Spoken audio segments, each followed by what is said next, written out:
Hey everybody. A lot of people are asking about how do you bid drywall. This is how I bid drywall. Here's what I use. I use a counter, a clicker. We're zeroed out. I look at this house and it's a barndominium, and first thing I always do is I start on the ceilings. I don't tape measure, I don't laser, I look at the framing. These purlins are 24 on center. You can look upside, you can look at the top, and you can see a 4-foot sheet or 8-foot sheet of plywood, and I just use those as reference points. And I visualize hanging the house. So when I'm hanging the house, I visualize where my sheets are gonna go, and then I count them. I don't count them out loud, I click them. So I look at this 8-foot by 8-foot wall with a small, with a small 4-foot wall return, and I say, 1, 2 sheets, 2 4x8, 12 sheets of sheetrock. One here, there, and then the cutoff's gonna go over here. I look at this 4-foot wall and I just count 1 sheet. This wall, 1 sheet. This wall, 2 sheets. That wall, 2 sheets. Then I look at the floor. I find my seams in the floor joists and in the floor decking, the floor sheeting, and I count the floors. I don't count the ceilings unless it's something like that where it's at an angle, a vaulted ceiling. You'll have to count the ceiling because it's a different measurement. All right, so in here, even though my floor sheeting is going this way, my sheetrock needs to go this way because of how the ceiling is framed. But I can still count off the sheet on the floor. So 1, 2, 3 sheets laid on the floor would cover the ceiling. That's basically how it works. This is what it looks like when I'm all done counting. This is my job. I'm gonna cover up the customer's name and address in case there's some weirdos out there that don't know boundaries. So hold on a second, let me get this. All right, so this is my notes that I take on a job. I just find a flat spot, put my notebook down. I start upstairs. The upstairs has 8-foot lid height, so that means I have 8-foot walls. I'm gonna order 76 sheets of 4x12 by half regular board. Just means it's green board. It's not green board, it's just regular old white board. Then I'm gonna order 4 sheets of 4x8 by half green board for a specialty shower area. Then that is all the material I'm gonna order for upstairs. Then on the main floor, downstairs, I make a note that's got 9-foot lid heights. I'm gonna order 21 sheets of 4x12 half-inch regular for just the ceiling upstairs. I'm gonna order 45 sheets of 54-inch board. That's 12 foot. That should be a half, not 12, of half, just regular whiteboard. Then I'm gonna order 2 sheets of 4x8 5/8 for underneath these stairs. Then the garage is gonna get 50 sheets of 4x12 by 5/8. Now this garage is not a standard garage, it's in this barndominium, so really, I'm not sheetrocking this whole garage. I'm only sheetrocking this common wall. And it's double layer 5/8, fire taped.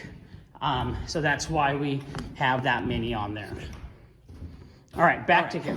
So back to here. Now on this,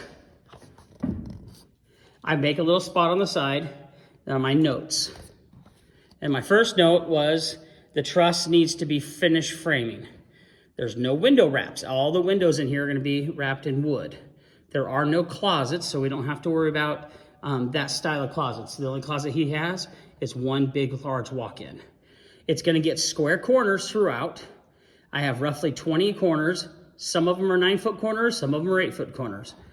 I'm gonna bid to paper all the floors. I'm currently on this job site. There is no permanent power, so do I need a generator?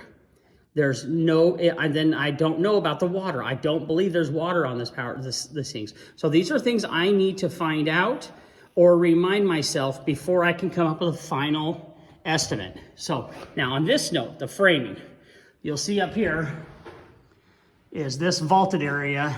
He still has to come in and do every 2 feet add some studs in there for drywall backing. All right, let's take a look at the numbers a little bit deeper. All right. And okay. This is how I break this down. I don't normally break it down this much. I'll just write it on the bottom of this page, but because I'm trying to explain it, I'll show you. So I'll take all of these numbers, put them onto this part for simple math. So I have 76 sheets of 4x12 8-footers. That's 48 square feet per sheet. That's my square footage number. 4 sheets, 8-footers, that's square footage. 21 sheets, 12-footers. 45 sheets, 54-inch board is 54 square feet. Then 2 sheet 8-footers, and then 50 sheets of that 5/8. These are all of those square footage added up becomes 8,039 board foot that I will order. Now I started pricing this out at $1.40 a square foot, came up to about 12,200 and some change. How I came up with the $140 per board foot. I know that roughly by the time I get all of my corner metal, drywall, mud, tape, and everything ordered up, I'm roughly at 50 cents a board foot for material. The hangers cost me roughly 30 cents, and the tapers cost me roughly 30 cents. And then since we do the masking, texturing, cleanup, all that stuff in-house, I put 15 cents for that. That's our in-house labor. That comes out to a total of $1.25 at our hard cost, not counting any profit, overhead, my time, management, or anything. That 15 cents that's left over from 125 to 140, that 15 cents is $1,835.18. That is what I would make if I'm able to do all of this and keep it on budget. Sometimes my hangers are a little bit cheaper, sometimes my tapers are a little bit more. Everything kind of depends. So that's what you need to find out is get your material cost hammered out.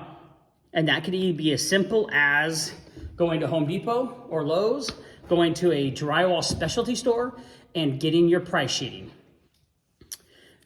Whether you're making your price sheet on your own by just marking down how much things cost and then doing the math, or if you're going to your salesman at GTS or Canez or L&W or whoever you get your material from, any of those big supply houses or whatever you have locally for supply houses, then you get a material price list from them.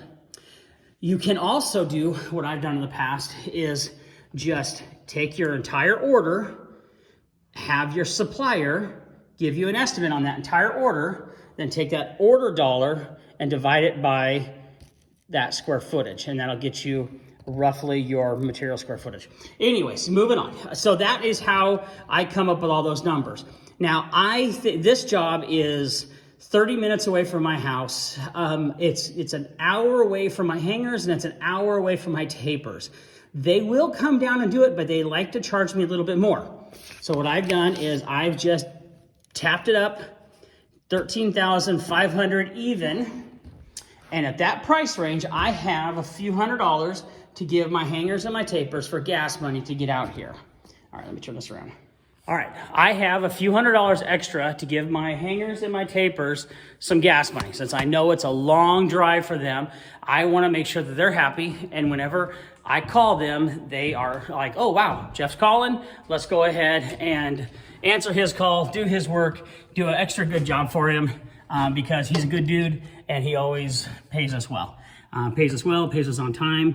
That's what I want my footage crews to think when they see my phone number come across their phone. Trying to think of anything else. That's about it. I do have a tape measure with me when I'm doing these walkthroughs, and that's mainly to find wall height. I've made mistakes and assumed a wall was 8 foot when it looks like it's 8 foot. I can't see the sheeting on the outside of the walls. I get there and it's 8'6" or it's 8'4", and that gap at the bottom is too big for trim to cover. Normally, if you have an inch or less of gap, you're good to go. But if you start getting over that inch, then you need to think about ordering some 54-inch board or putting a rip down there and then taping that rip, which sucks. I'm not a big fan of belly bands. I've done a few. Well, we do a few here and there, but again, not a big fan of belly bands in that rip in the middle, but they work. Let's see. I think that's about it. Don't cut yourself short on doing your estimating. This is where you make your money. But you need to be reasonable. Find your market value. Find out what you value your hourly rate. Figure out what your company needs to make besides just you. You remember, your company should be making just as much money as you are making. So if you're making $1,000 on a project, then your company needs to make $1,000 on that project. That company cost will eat up your gas, your insurance, any incidentals. When you blow a tire, you need new tires. That's when that money from your business helps pay for business expenses. And your personal money is your personal money. If you need to pay rent with it or mortgage, buy nicer wheels for your truck. I know a lot of people would still write that off and stuff like that, but that's where your extra money comes from. So hope this helps. I'm gonna do a few more videos like this. So just as a recap, the 3 things I use when I'm doing estimating is tape measure,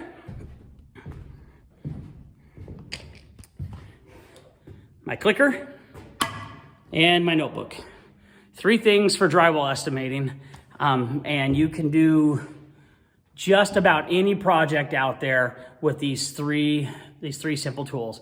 So yeah, there you go. Hope that helps, and we'll see you guys on the next one.